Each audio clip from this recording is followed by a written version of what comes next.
What's up, horror fam? You know what time it is. And tonight we're talking Harry Price.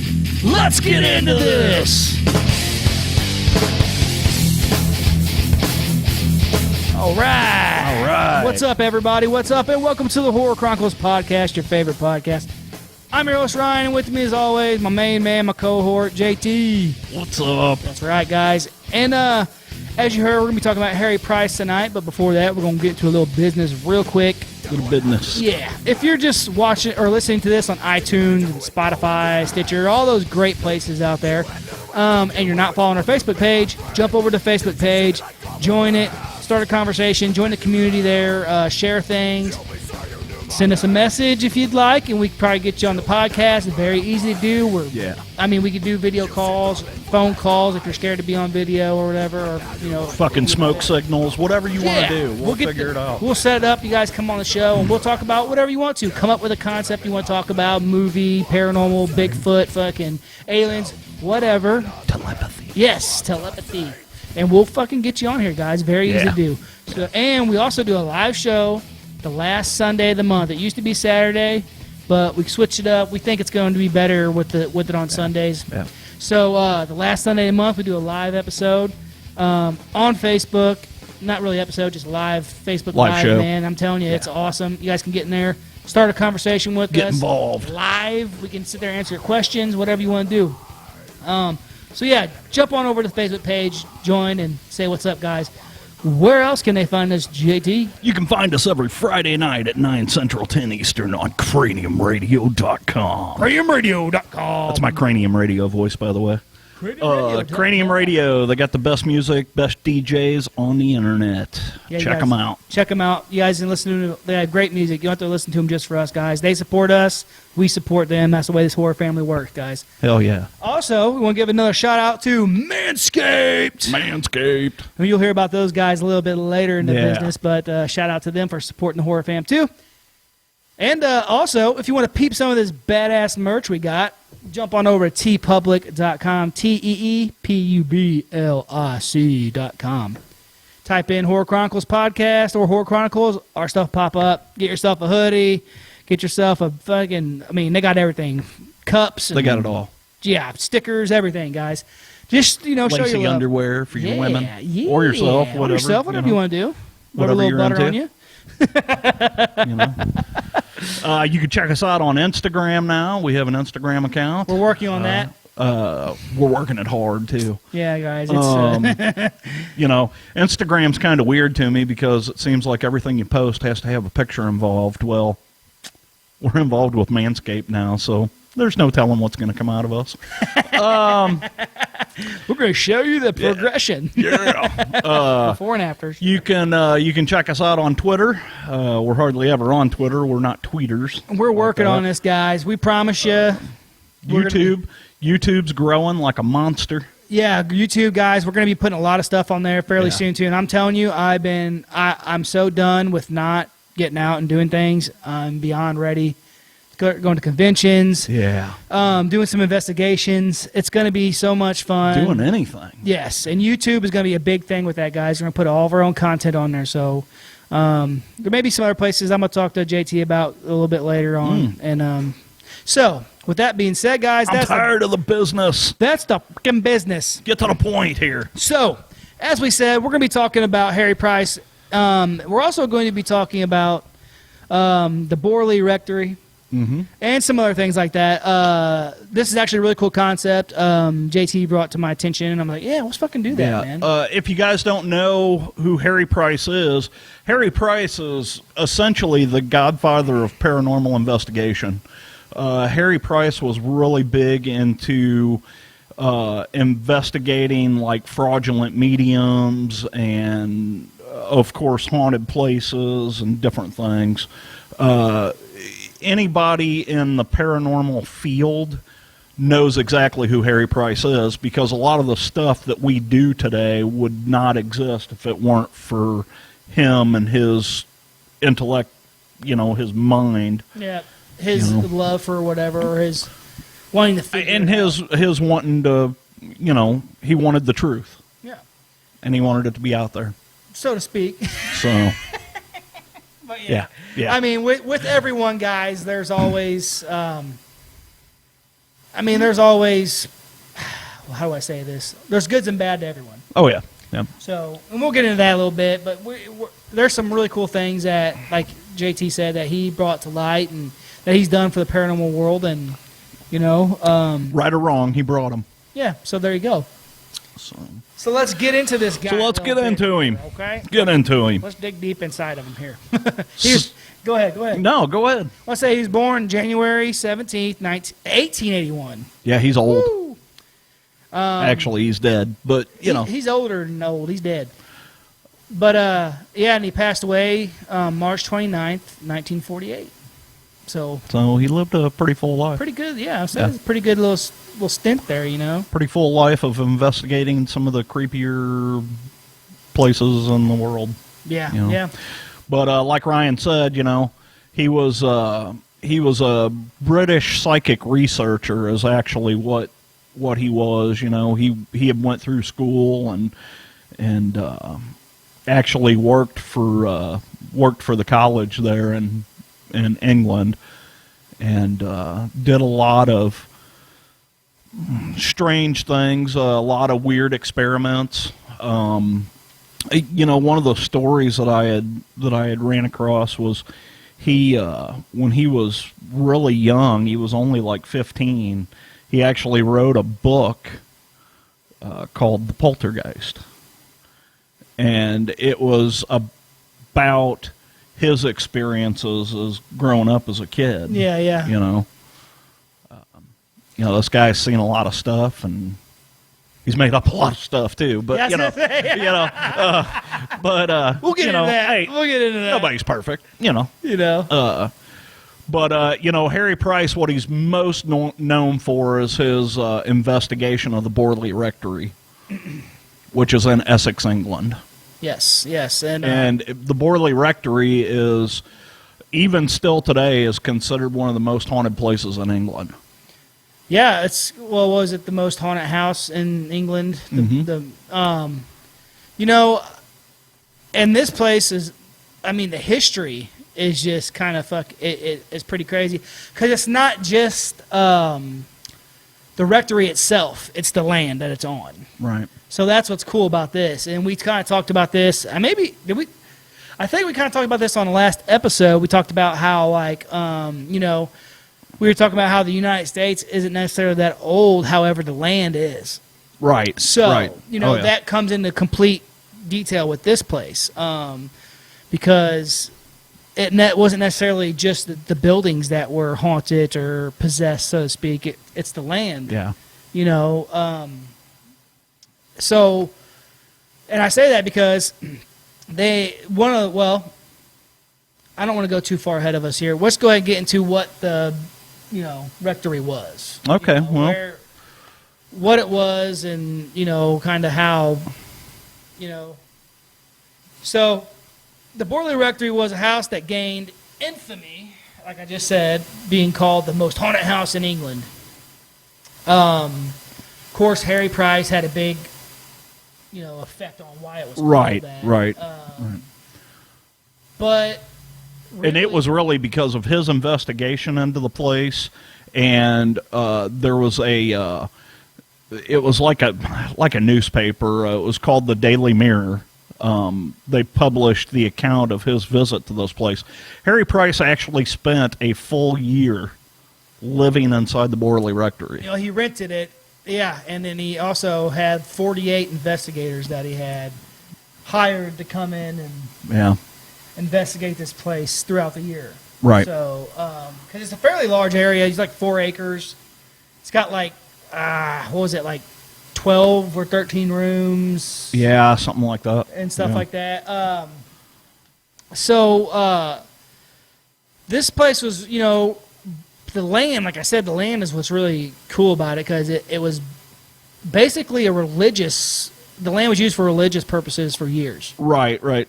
Well, and, like Ryan said, this was like a large Gothic style, they call them a rectory over there.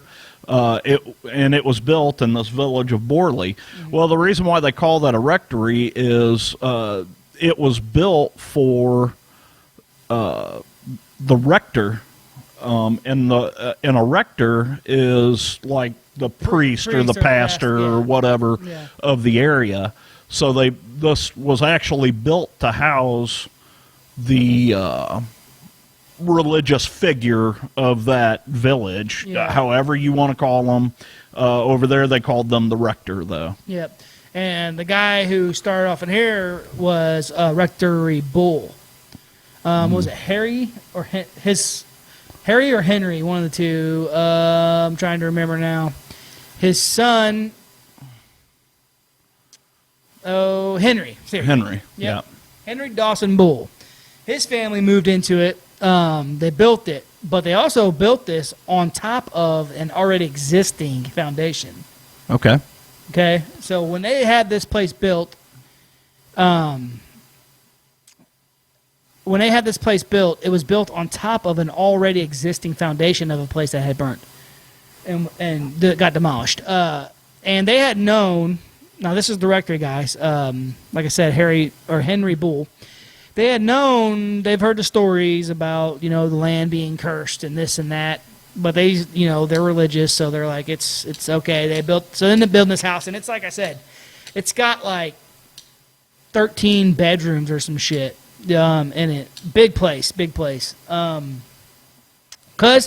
he needed it, because he had a family of 14. Yeah, 14 kids. It's fucking crazy. Jesus Christ, get off of her, man. Hey, man. It's doing the Lord's work.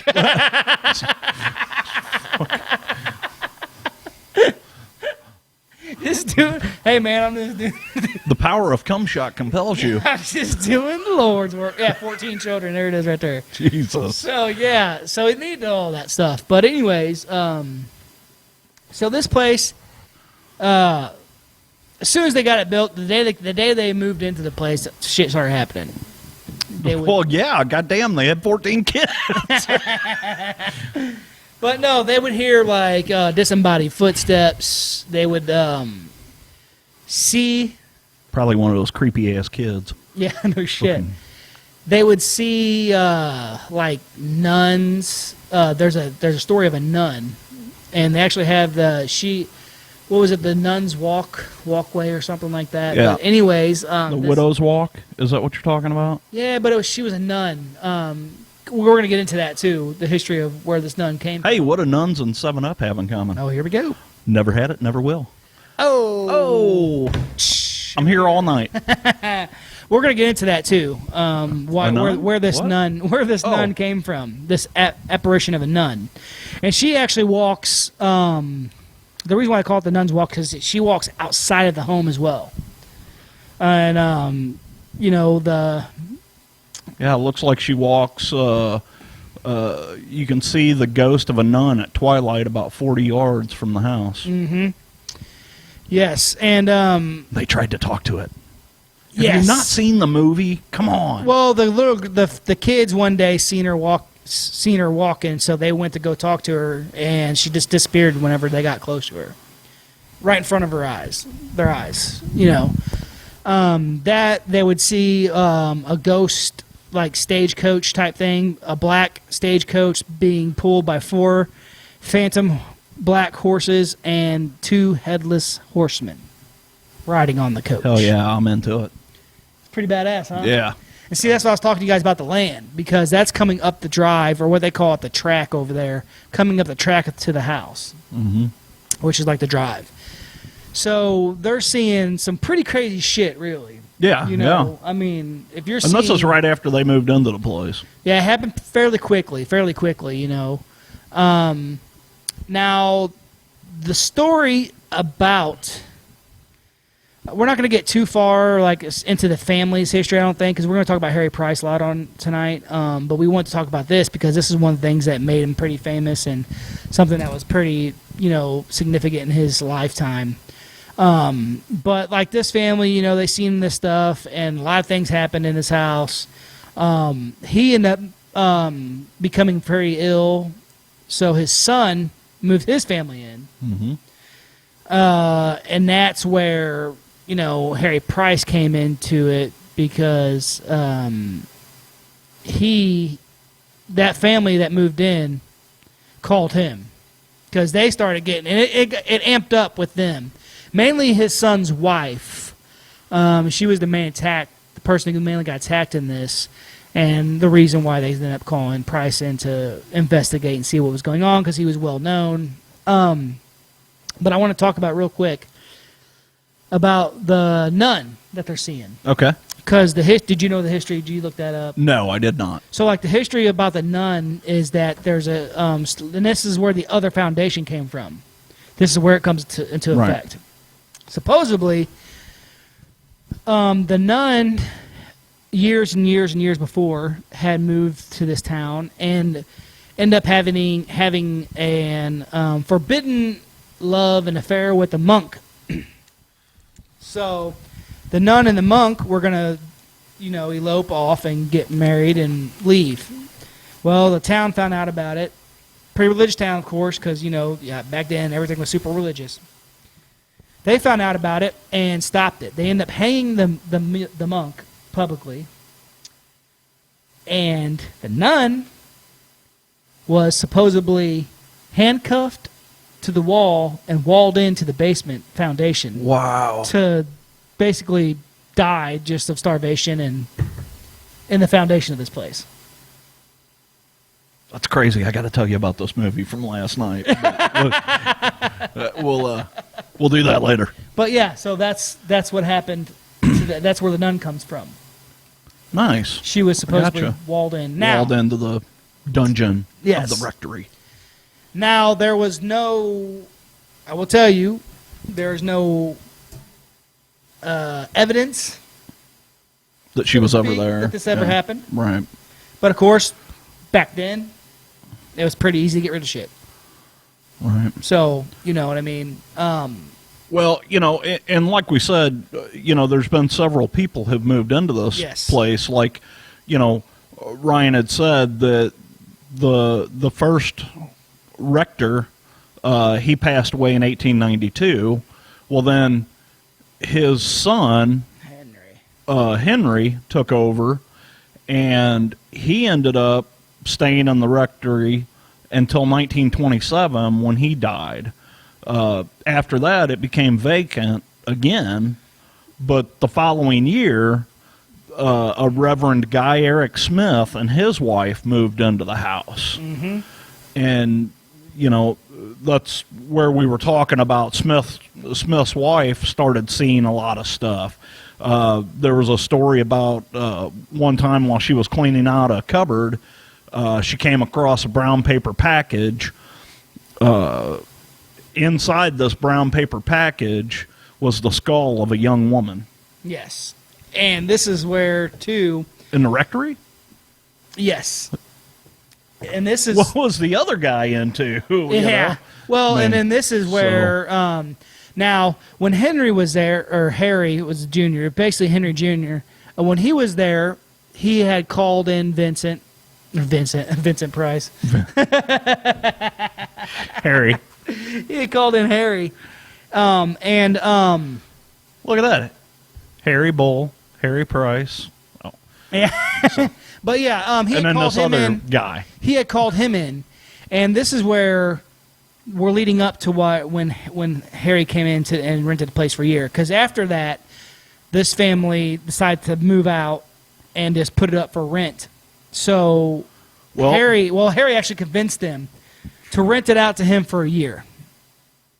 Once he heard about the skull being found, he had asked them to rent it out to them for a year. Well, and then again, there's another story about this Guy Smith, his wife, seeing a horse-drawn carriage at night coming up the drive.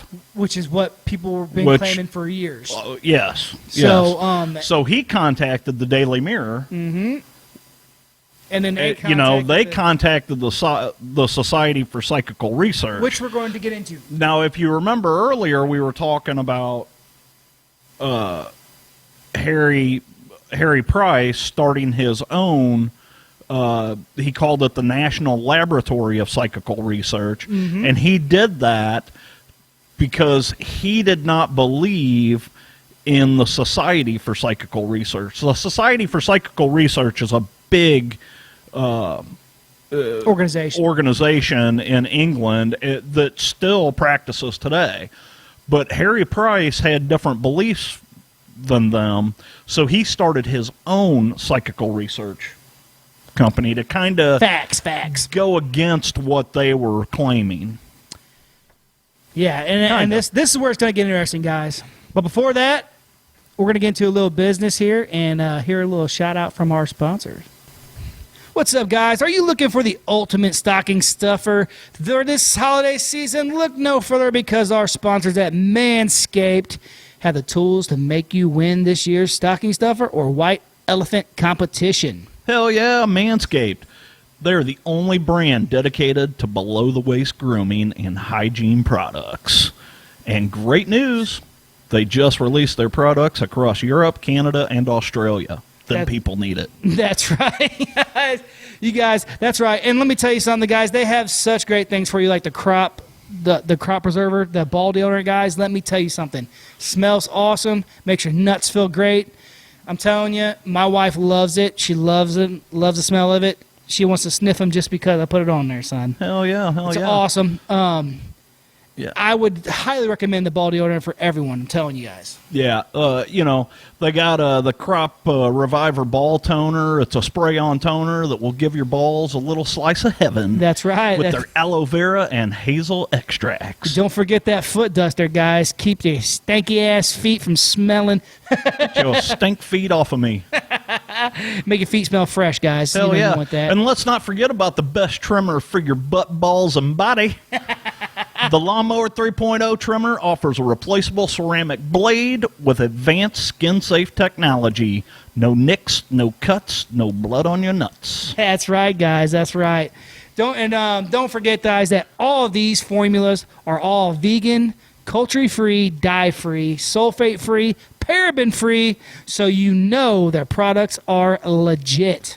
And right now, you guys can get 20% off plus free shipping at manscaped.com. Just put in the promo code HORRORFAM. That's HORRORFAM. HORRORFAM. Get yourself 20% off. That's right, guys. And whether this is for your partner, your dad, your brother, your friend, get them something that they will actually use and almost surely get you a laugh. Hell yeah. So again, guys, like we said, go on over to manscaped.com. Manscaped.com. Get you 20% off plus free shipping with the promo code HORRORFAM. HORRORFAM. That's right, guys. And be the ballsiest gift giver this year with Manscaped. That's right, guys. Manscaped.com. Check them out. All right. Shout out to Manscaped. But anyways, guys. Yeah. Your balls will thank you. Yes.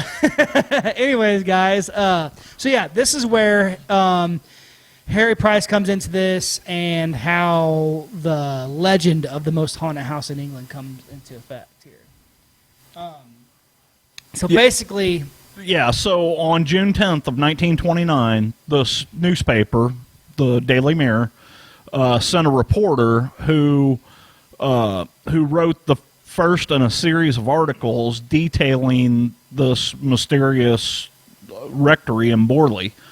The paper also arranged for Harry Price, who they knew as a paranormal researcher, to make his first visit to the house.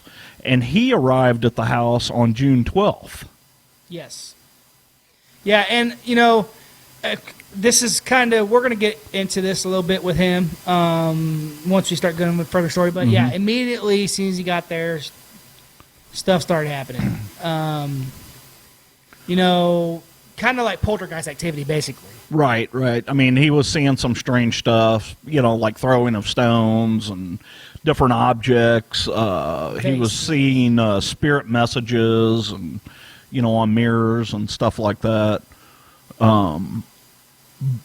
But the interesting thing about this is as soon as Price left, everything stopped. So we have talked about that numerous times about energy.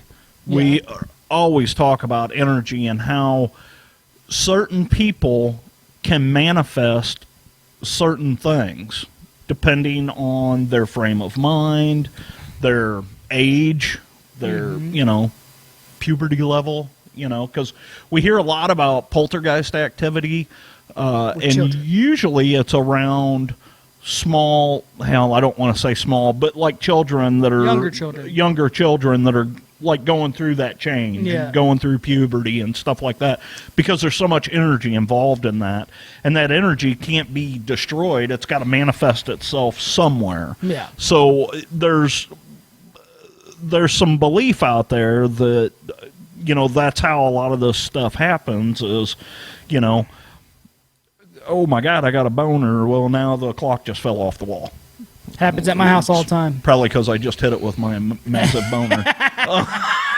But, no, them's just jokes. But yeah, I don't have a clock on my wall. Yeah.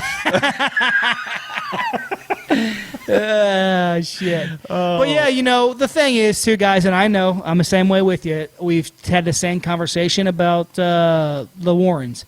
Yeah. Now, and as a matter of fact, the Smith's wife in this said that she believed that he was falsifying things, and I'm just gonna I got to be 100% with it, Yeah. because you guys know I do believe in these things, but I also believe that certain people who are in the business of making money off of this will eventually do some shit that's shady. Possibly. Eventually. Now, with this, not only did the Smith's wife accuse him of this, but some people from the society themselves said they witnessed some things that were, a little shady. Which is really weird when you read stories like that, because when you think about Harry Price's background, how he was always like trying to beware you stare into the abyss, because you may become the abyss. Right. Because he was always the one that was going out and trying to find like mediums that were doing fraudulent stuff, and fakes and stuff. And like calling people out all the time for trickery and stuff like that. Harry Price was really big into magic and conjuring. He got into that at a young age and was really good at it. He was really good at sleight of hand and different stuff. So. And that leads us to one of his close friends was another guy along the same realm, and that was Harry Houdini. Harry Houdini did the same thing. Now, we all know Harry Houdini is this fantastic musician, but Harry Houdini was obsessed with the paranormal and the afterlife. Magician. And he said musician. Musician. I'm sorry. I got music on my brain. He's been playing. I've been playing with myself. Literally. Literally. Just ask the clock. But anyway, so he was really good friends with Harry Houdini, and Harry Houdini did the same kind of stuff. He would go to these seances and these different like psychic mediums, and he would call them out, and he would figure out how they were doing stuff, because he was a magician. He knew how to do those kind of things. So it was very easy, and Harry Price was the same way. In fact, Harry Price, like I said, was friends with Houdini.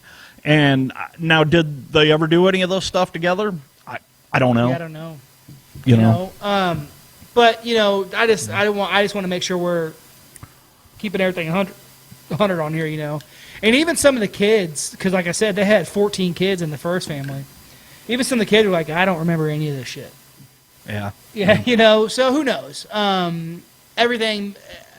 I had this conversation a little bit ago with somebody. Maybe they weren't open to it.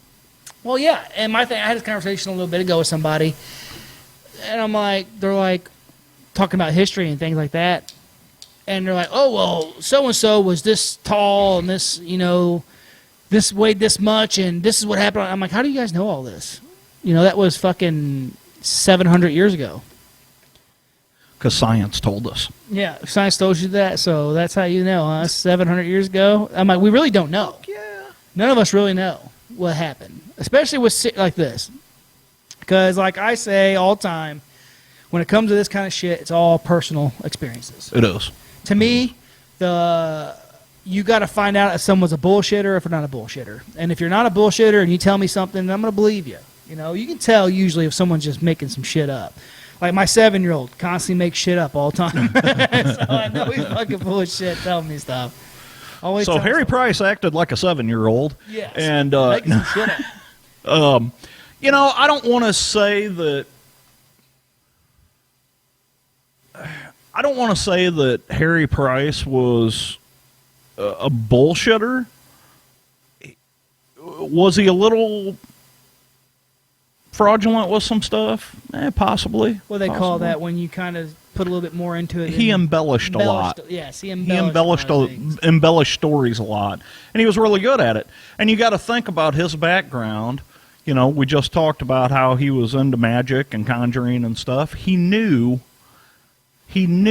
what to do and when to do it and how to do it to make people believe it. You know, I believe in magic. I believe in a thing called love. I believe in a thing called love. Sorry, I couldn't help myself. Yeah, I've seen those pictures. I know how you think about love. Yeah, yeah. But yeah, I mean, you know, for all that, you know, if you really get into Harry Price and start looking at some of the stuff, yeah, I'm sure there was some embellishment there, but you got to look at the bigger picture with him. He opened so many people's minds he opened the door to the up. Possibilities of the paranormal. He put it out there to the nationwide, you know, he put it out there to where people actually start talking about it. Right. You know, sometimes it takes someone being boisterous and, you know, just kind of, like you said, braggadocious almost about it to get someone to freaking listen to people a podcast. to listen and look it up. You know what I'm saying? Yeah. Yeah. So I'm constantly talking about my nuts. Which are well shorn right now. Fuck yeah, and they smell stupendous. Because of MANSCAPED. But yeah, you know, sometimes it takes someone to put themselves out there and to, you know, just say, fuck it. I don't care. I may be embellishing this a little bit, maybe a little outlandish sounding, but it's going to open people's ears and eyes to the situation, to what we're talking about. So, I mean, I understand to a point. It just, for some, to me, I look at the evidence of the entire thing. So he may have said some things that were a little bit embellished. Right. However, there's a reason why he was there in the first place. There is. And there's so many other people involved in this place that, you know, maybe he did embellish some stories to get some extra news coverage, but like I said before, the stories that happened before and after him really have nothing to do with him. There's a little bit of truth in everything. Yeah. So it all has to start from somewhere. Somewhere, something happened enough to make someone embellish a little bit. So if I tell you Ryan sucks a mean dick, I sniffed a little bit of truth to that. I sniffed it one time. That was it. All I did was smell it. Would you just look at it? Would you just look at it?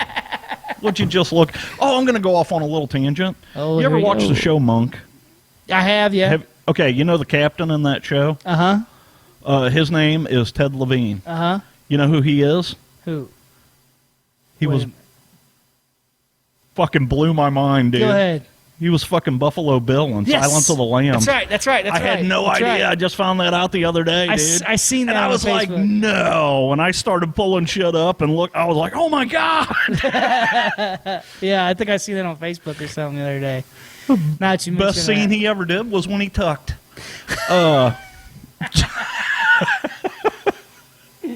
That Tucker. Yes, little Tucker. I've done that before, too. Did you dance in front of the mirror while you? No, we took a picture of it and sent it to all of Krista's, all man Krista's friends, and they're like, "Who's that chick?" I'm not lying. Oh my God! Swear to God, 100% true story. You can text Hell my old yeah. lady right now and ask Hell her. yeah, that's hilarious. All right. right, so let's get back into our story here. I just had a fucked up vision go through my head. Yeah, you know he wants to. So, Price was there for a year, be it Vincent or Harry. So the following year, Reverend Lionel Foster, however you say that. Foister. It's Australian for beer. Foister. He was a first cousin of the Bulls. Bull Shannon. Bullshitting.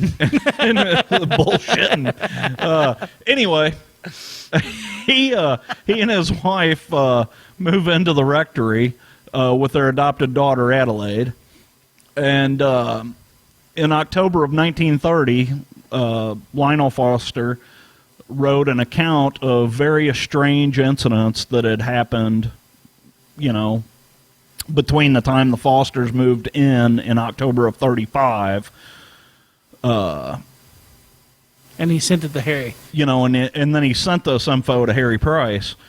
These included stuff like bell ringing. Yeah, see, this is cool. This place is a rector, so it possibly had a church bell. Is that the bell ringing that they heard? No, maybe. And then maybe. Also the servant bells. The servant bell. Yeah, I got you. That's what it was.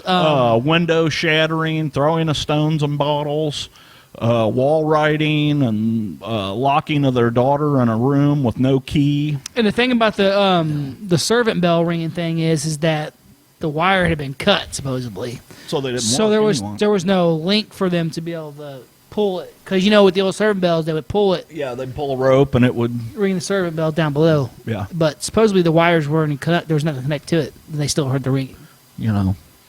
But they got an adopted daughter, and maybe she's just down there ringing the bell, going, "I'm not gonna fuck with these people." I would love to go and check that shit out. Oh yeah.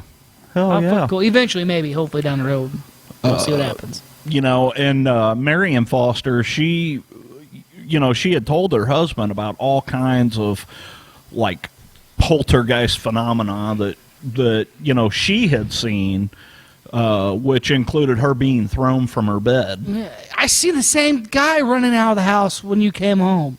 Yeah. I got thrown from my bed.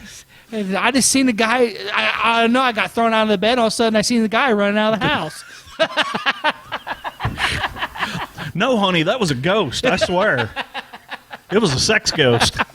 Damn succubus gets me every time. Oh, sucky bitch. So you guys know how we do Foster tried to conduct an exorcism, but his efforts were fruitless. In the middle of the first exorcism, he was struck in the shoulder by a fist-sized stone. Yeah. I wonder who threw that. Don't be throwing stones in glass houses. Yeah. Because of the publicity, the Daily Mirror, these incidents attracted the attention of several psychic researchers. And like Ryan had said earlier, Harry Price had 48 paranormal investigators in this place. Yep. 48. That's a bunch. Yeah, I don't care how fucking big this place is. That's a ton, because even with like Waverly Hills and places like that, when like Taps would go in or something, they didn't have that many fucking people. No. Which, real quick. Oh, did you see the episode? Oh, where Jason had to go to the hospital? Which one? What are you talking about? Supernatural? No. Oh, I'd never be talking about Supernatural. I'm getting ready to. No. I was watching Ghost Nation last night, and Jason Hawes ended up having to go to the hospital right in the middle of an investigation. Oh, yeah? I mean, they called an ambulance and took his ass to the hospital. Oh, shit. Yeah. I didn't catch the end of that story, though, so I don't know what really happened. But all I know is he had to stay the night in the hospital, and Dave and Steve, and there's a girl that works with him. I don't remember her name. His daughter? That was an older woman. Okay, yeah. Mm-hmm. I don't remember her name, but anyway, they had to investigate this place by themselves. Dang.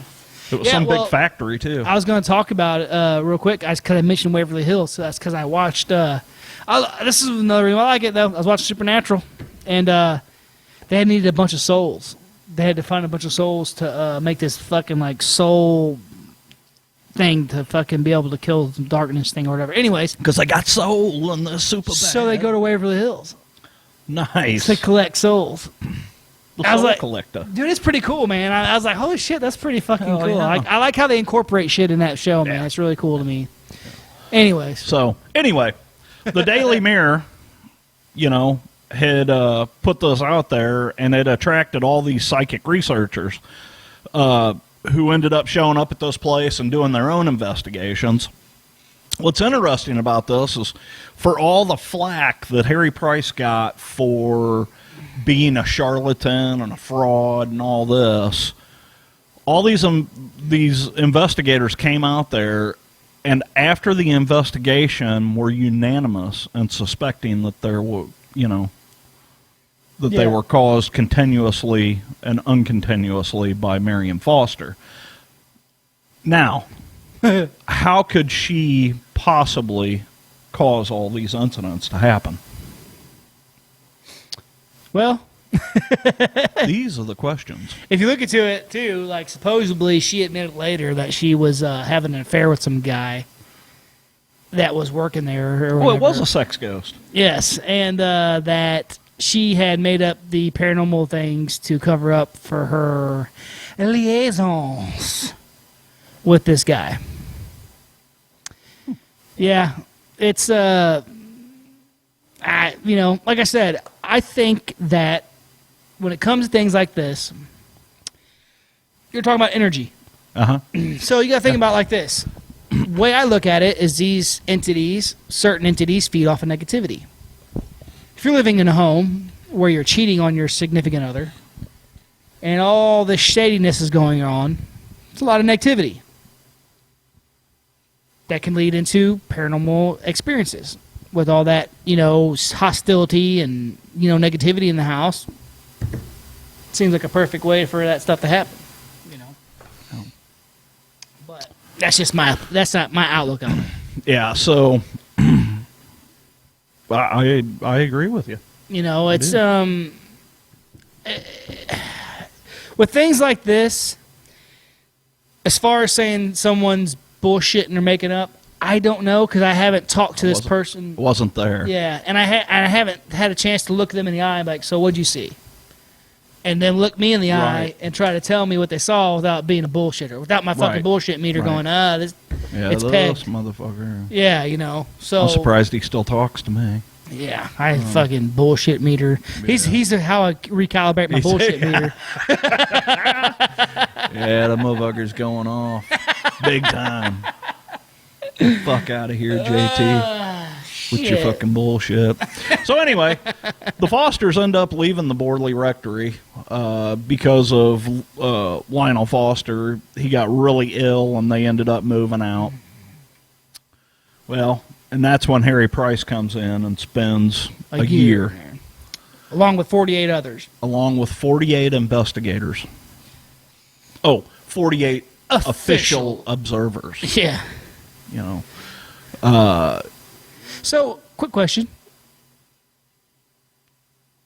Is this where they got the idea for House on the Hill, or the haunting? Is House on the Hill? I don't think so. Because it wasn't the whole concept too, or no, not House on Haunted Hill. Legend of Hell House. What's the one where they come and they stay? It's got Liam Neeson in it.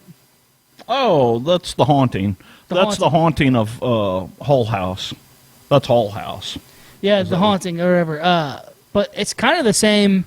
He invites, maybe these people in to kind of say their experiences. And right. And that's exactly what Price did. He wanted to go and investigate this place, so he rented this place for a year. He took out a year-long rental agreement with a company called Queen Anne's Bounty, who actually own the property now. So he ended up moving in there he took possession of the property on May 25th of 1937, and he spent a year there, and at different times, he, like we said, had all these different people coming in. Most of them were students. They'd, stay there mostly on the weekends and do these overnight investigations and stuff. They had all kinds of seances and mediums and different people come in just to try and prove that this place was truly haunted. More eyes you get in there, the better tests see if it's just paranormal or bullshit. Basically, you got the more people you have in there, the more you can prove. Yeah. So they had a medium come in, Helen Glanville, and she did what they call a planchette seance. Seance. Which I think is French. But Price reported that she made contact with two spirits, the first of which was that of a young nun who identified herself as Mary Laurie. Marie Laurie. Marie Laurie. It's kind of a weird name, but okay. So that kind of, if this woman, now here's the thing, did this medium know the story of the nun that I told earlier? This is right. This is the nun that I was talking about earlier. Right. So if this lady did not know that, kudos to her. She's a hell of a fucking medium. Well, see, my thing, and that's my thing with mediums too, and we talked about this before. It's like, how do you trust because nowadays, unless someone just completely has no idea who they're getting ready to go talk to and no idea where they're going, they can look you up on Facebook beforehand. Not during this time. Right. But nowadays, you can't really, unless it's going to be a completely surprise. They don't know my name. They don't know where I live. They're blindfolded, drove to where I'm at, and we meet for the first time. Yeah. That's the only way that I'm going to be able to say that something's legit. Because, otherwise, they can look up anything they need to. Like when people say, I called a psychic on the phone. It's like, really? Did you give them your name first and everything? Yeah. So they're scrolling through your Facebook page on the other side. Was it Mrs. Cleo? Oh, I see that I'm feeling that you're having relationship problems. Yeah. It's like, oh, really? Yeah, I was just saying this on Facebook. Yeah. So, yeah. But now at this point in time, who knows? Right. This legend of the nun was fairly popular. Right. So maybe she did know about it, but, who knows? It was interesting that, they claim that this Marie Laurie was a French nun who left her religious order and traveled to England to marry a member of the Waldegrave family. Ooh. Now, I didn't think that nuns could get married. Well, Daddy don't know won't hurt him. But I guess so. Maybe things were different back then. But, oh, shit. But anyway, this Waldegrave family were the owners of the Borley, the Borley's 17th century manor house called Borley Hall. And according to legend, she was murdered in an older building on the site of the rectory. That's right. This is different. I remember now. And her body was either buried in the cellar or thrown into a disused well. That's right. This is a different nun. This happened again. That's right. And she was actually murdered by her husband. Killed. Nice. Killed. He killed her. It killed. Sorry, I've been watching Forged in Fire. So, but, they talk about wall writings and stuff, and they were alleged to be her pleas for help. Mm-hmm. This nun that had been walled in. It's claimed that the writings on the wall were, Mariam, please help me get out. Please help me get out of here. So The second spirit to be contacted identified himself as Son X Amers and claimed that he would be set fire to the rectory at 9 o'clock that night, which was in March of 1938. He also said that at that time, the bones of a murdered person would be revealed. Hey, it's my birthday. Sorry, I was reading ahead. So, on February 27th of 1939... Well, not the 1939, but February 27th is my birthday. Oh, happy birthday. The new owner of the rectory, Captain W.H. Gregson, was unpacking boxes and accidentally knocked over an oil lamp in the hallway. Burnt that bitch down. A fire quickly ensued and burnt that bitch down. That's what the official records say anyway. Yeah. So. But yeah, I mean, so this place, has a very... Yeah, very dark, disturbing past. And we, Harry Price brought that out to light, Mm-hmm. Now, whether or not it's haunted, who knows? I would probably say it is. There's a lot of history there, a lot of history of the land. There's a lot of information out there about the Borley Rectory on both sides of the fence. A lot of people still believe to this day that it's the most haunted house in England. There's some good videos out there on YouTube about it. Yeah, There's but watch a bunch of people them that believe it's all a hoax. Yeah, and we said it before, guys. Same thing with, the Warrens. Now, we know that they weren't a hoax, but that a lot of it was embellished. That's how my outlook on it is. Yeah. Now, give or take, you got to take the good with the bad, Ed Lorraine Warren, Harry Price, they brought eyes and ears to this field, which is a field that we love.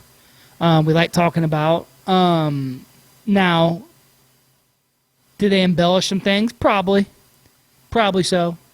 Did they make some money off of some shit? Well, I'm sure. Probably. I'm sure. And yeah, that they're gonna have to take that up with whatever, their maker or whatever they say when they pass. They'll deal with it. Now, does that, to me, it's whatever it is. It is what it is. They put out all this great information. They got eyes and ears on this, and they helped inspire movies that we love to watch, stories we love to read. So it is what it is. I don't think they necessarily hurt anyone in the process. Maybe they did as far as like making things actually happen. Yeah. Yeah. By being a little aggressive with some things. So I don't know. That's a discussion we are going to have for sure, especially about the Warrens, because we're going to be doing a big multi-episode thing on a lot of shit with that. So one thing I want to bring up about Harry Price, Harry Price had been in this organization, you can say, called the Ghost Club. Ryan doesn't really know anything about this. I kind of looked into it a little bit. The Ghost Club, what was so interesting to me about the Ghost Club is the club has its roots in Cambridge back in 1855. And it was created by these fellows at Trinity College who began doing discussions about ghosts and psychic phenomenon. It was actually launched officially in London in 1862. And it had such people in there, of course, Harry Price, and some other names that you may know. Charles Dickens was part of this club, and Sir Arthur Conan Doyle was a member of this club. And basically, what it was a bunch of people that would get together and they would discuss ghost stories, psychic phenomenon, the paranormal, and all kinds of different stuff. The Ghost Club ran for, like I said, it was dreamed up in 1855. actually started in 1862, but it disbanded in the 1870s following the death of Charles Dickens. Now, it was brought back in 1882, and that was through some people that had to do with the Society of Psychical Research. Harry Price got involved in the early or late 1800s, and the membership for this was really small. It said they had 82 members over 54-year span. Wow. And originally, there were no women invited into the club until Harry Price became a part of it, and he opened the door to women. Bring the women in here. That sounded bad. There weren't any women involved until Harry Price got there. So let him in. It was just it was an interesting concept. What was cool is the club was actually revived on All Saints Day, which is November 1st. So it's kind of like 1882. So it's kind of like the original like ghost hunting team, paranormal teams, you know? It's the original ghost hunters. Bam, there you go, guys. It's the original Ghostbusters. Who you going to call? Shakalaka, how you like that, Who you going to call? Harry Price. That's right. So, yeah, guys, look into it. So, there's some cool information out there about all of this stuff. Yeah. You guys should definitely check it out. We're just here to open your mind to it. Open your mind and your eyes. Because there's so much to the story that we can't really talk about all of it. It would just... This would be a 4-hour episode. I know we've had those before, but we're not doing that tonight. Yeah, guys. Look into it, guys. It's really cool. Yeah. It's a fun something for you guys to look into and have some good time with it. And who knows, maybe if you find some stuff out that is changed on it or some cool other shit, send us a message and we can talk about it. Or maybe you think we embellish some stuff. Ooh, brought full circle. But yeah, guys, just hit us up with it. Yeah. Anyways, that's going to be the show for tonight. We love you guys, as always. Thank you for all your support. Thank you for being part of this horror fam.